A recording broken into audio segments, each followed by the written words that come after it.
Suite à un traité avec les locaux en 1862, la France prend possession de ce qui était appelé jadis le territoire d'Obock.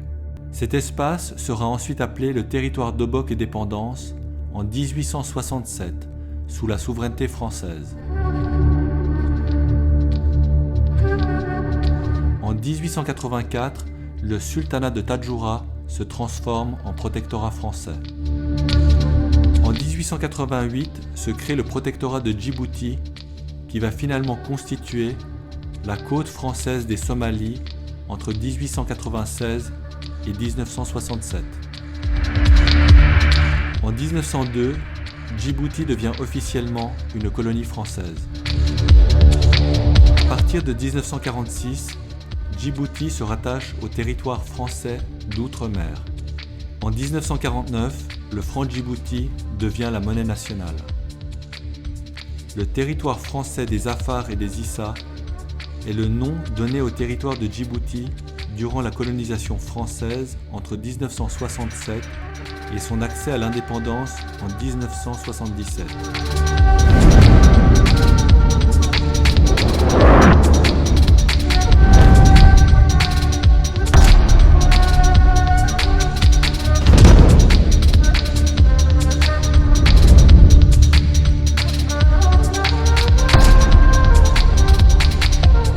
Le référendum du 19 mars 1967 confirme avec un oui à 60% l'intérêt de la population de rester un territoire de la République française.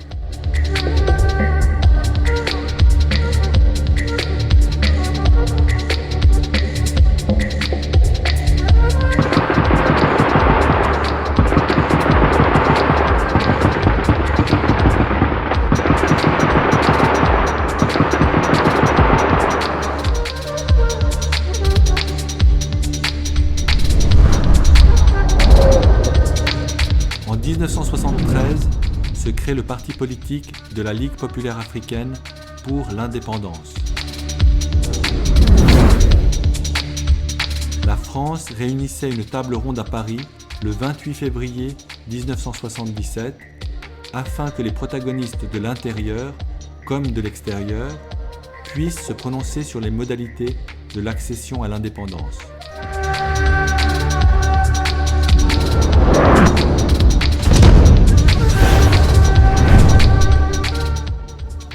Après un référendum sur l'autodétermination, le 8 mai 1977, avec 98% de oui, le territoire devient indépendant.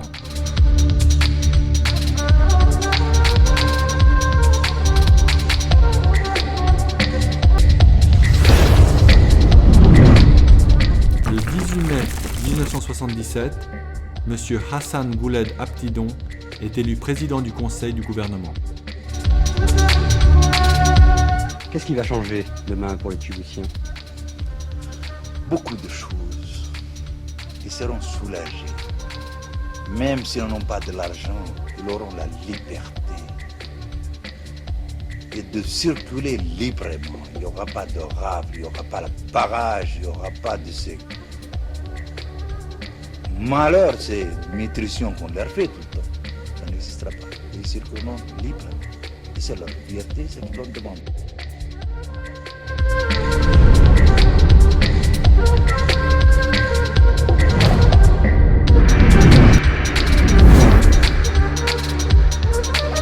Considérant la volonté populaire exprimée le 8 mai 1977, article 1er, l'indépendance nationale est proclamée.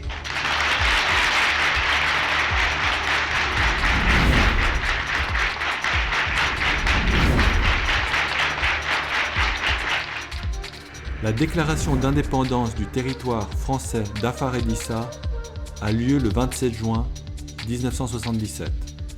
La nouvelle République de Djibouti, ainsi créée, devient le 148e État membre des Nations Unies.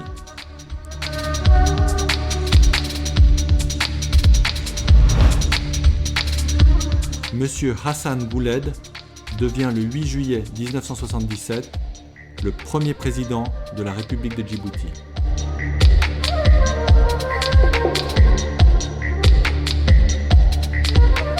Monsieur Ismaël Omar Guelleh devient le deuxième président de la République de Djibouti en mai 1999.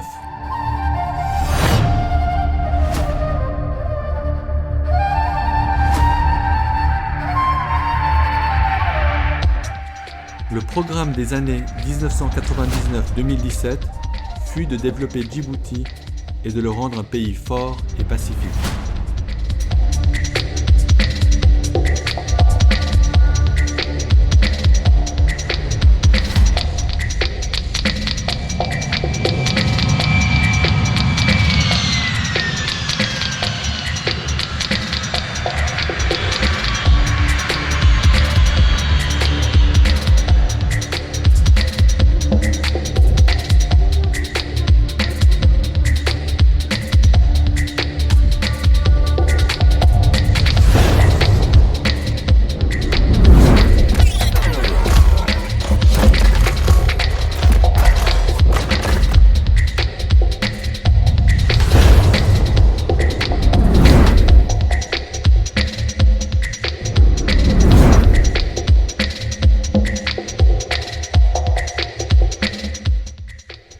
Djibouti est la porte d'entrée vers l'Afrique, puisque 95% des produits que 85% des pays d'Afrique exportent aujourd'hui arrivent à Djibouti.